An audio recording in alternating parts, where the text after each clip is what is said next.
గాంధారి మండల కేంద్రంలో ఎన్నికల ప్రచారం నిర్వహించి సింహం గుర్తుకు ఓటు వేసి గెలిపించాలని ఏఎఫ్బి జహీరాబాద్ పార్లమెంట్ అభ్యర్థి గుర్రపు ముచ్చేందర్ అన్నారు. ఈ సందర్భంగా మాట్లాడుతూ గతంలో ఎంపీలుగా గెలిచిన వారి అసమర్థత వల్లే జహీరాబాద్ పార్లమెంట్ నియోజకవర్గం అభివృద్ధి చెందలేదని అన్నారు. రోడ్లు మరీ అధ్వానంగా ఉన్నాయి. మౌలిక సదుపాయాలు కల్పించడంలో గత ఎంపీలు విఫలమయ్యారు.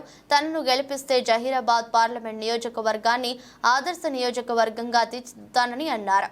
నిత్యం ప్రజలకు అందుబాటులో ఉంటానని తెలిపారు. అవినీతి అక్రమార్కులపై సింహంలా గర్జిస్తా, నిరుద్యోగులకు ఉపాధి అవకాశాలు కల్పిస్తా. ఫార్వర్డ్ బ్లాక్ అభ్యర్థిగా పోటీ చేస్తున్నాను. నా పార్టీ యొక్క గుర్తు సింహం గుర్తు. ఈ పార్టీ సుభాష్ చంద్రబోస్ గారు స్వతంత్రానికి ముందు స్థాపించారు. నేను ఈ పార్లమెంట్ ఎన్నికల్లో ఎందుకు పోటీ చేస్తున్నానంటే ఇదివరకు ఎన్నుకోబడ్డ ప్రజాప్రతినిధులు ఏనాడు కూడా పేద ప్రజల సంక్షేమం కోసం ఆలోచించడం లేదు. ఎంతసేపు వాళ్ళ కాంట్రాక్ట్ల కోసం, వాళ్ళ వ్యాపారాల కోసమే వాళ్ళు పనిచేస్తున్నారు తప్ప ఏనాడు కూడా ఇక్కడ ఎంతో పేదరికం ఉంది, ఈ పేదవాళ్లను అభివృద్ధి చేద్దాం, ఉద్యోగ అవకాశాలు కలుగజేద్దాం అన్న ఆలోచన ఏనాడు ఈ ప్రజాప్రతినిధులకు లేదు. అంతేకాకుండా వీళ్ళు ఏనాడు కూడా పార్లమెంటు ఏ బిల్లు పైన కూడా మాట్లాడడం లేదు.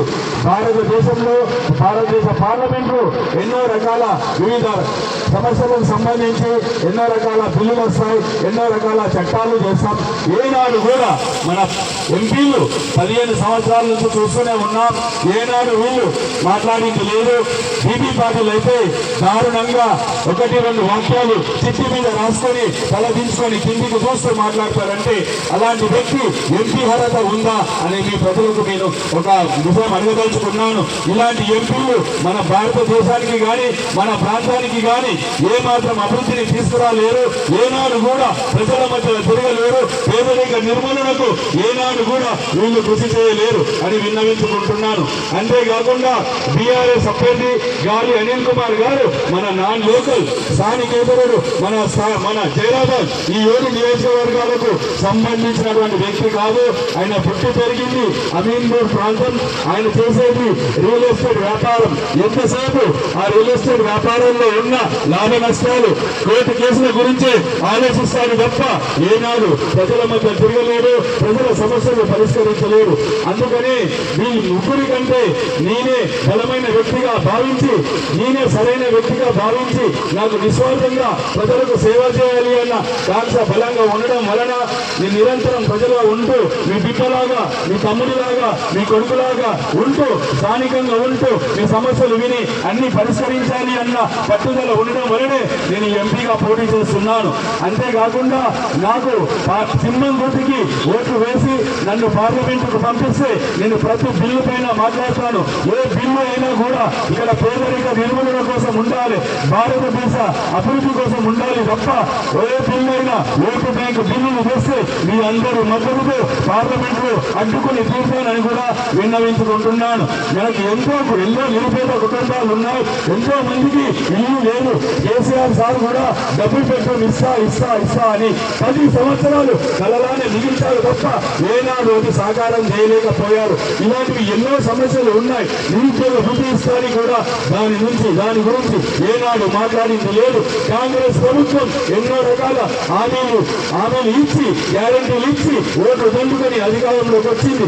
కానీ ఇప్పటికి ఇచ్చింది అరకొర ఉచిత బస్సు ప్రయాణం, అది కూడా టికెట్ల బస్సులతో చాలా అసౌకర్యంగా నడుస్తుంది.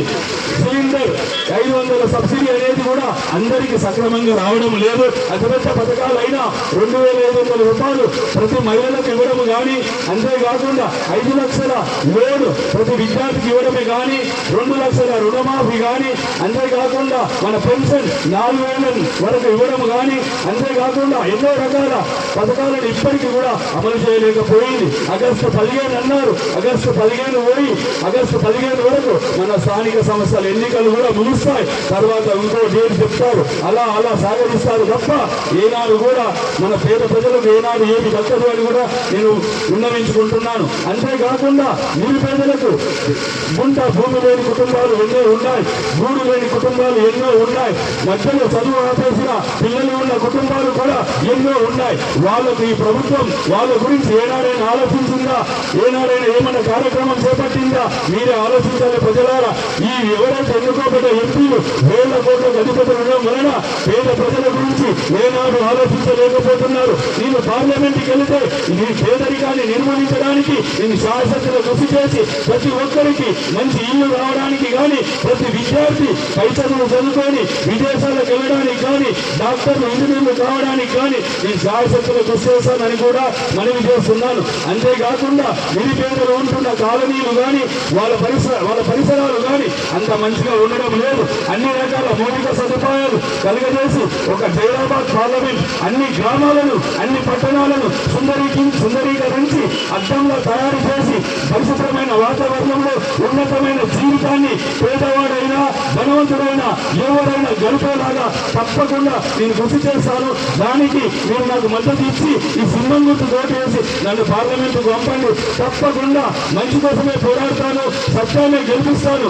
ఏ అన్యాయమైన బిల్లు అయినా కానీ, పనికిరాని బిల్లు అయినా కానీ, ఓటు బ్యాంకు బిల్లు అయినా కానీ అడ్డుకొని తీర్చాలని మనవి చేస్తున్నాను. దయచేసి మీకు స్థానికంగా ఉంటూ నిస్వార్థంగా సేవ చేసేవాడు ఒక సంఘ సంస్కృత లాగా సేవ చేయాలని లక్ష్యం ఉన్నవాడు ఎన్నికైతేనే మన పేదరికం పోతుంది తప్ప ఈ బడా పారిశ్రామికవేత్తలు ఎవరు ఎన్నిసార్లు ఎంపీలైనా మనకు ఏమి ఉరగడు, మనకు దక్కేది ఏమి ఉండదు. మన ప్రాంత సమస్యలు వాళ్ళు వినలేరు, పరిష్కరించలేరు. దయచేసి ఇదే సరైన సమయం. మీరు ఎన్నోసార్లు చేతి గుర్తు చేసి కాంగ్రెస్ వాళ్ళని ఎంపీని చేశారు, కమలం పువ్వు కూడా వేశారు, కారు గుర్తు కూడా వేశారు. ఒక్కసారి ఈ సింహాన్ని గుర్తుకు ఓటు వేసి పార్లమెంట్కి పంపండి.